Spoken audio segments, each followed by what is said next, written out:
જય સિયારામ. ભાનુબાપુ ભાવનગર રામકથા અને ભાગવત કથાના વક્તા.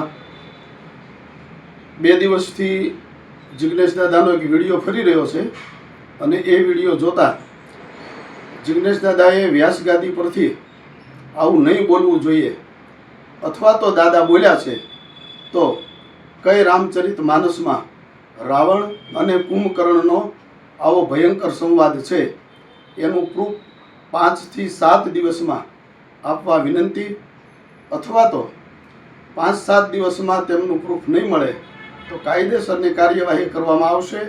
વ્યાસગાદીને ન શોભે એવા શબ્દોમાં તમે રામચરિત માનસના આ પ્રસંગનું વર્ણન કર્યું છે દાદા, એ અયોગ્ય છે અને અમે અથવા તો અમારું આખું ગ્રુપ ખૂબ જ નારાજ છીએ. એટલા માટે કૃપા કરી અને 5-7 દિવસમાં આ પ્રૂફ આપવા વિનંતી.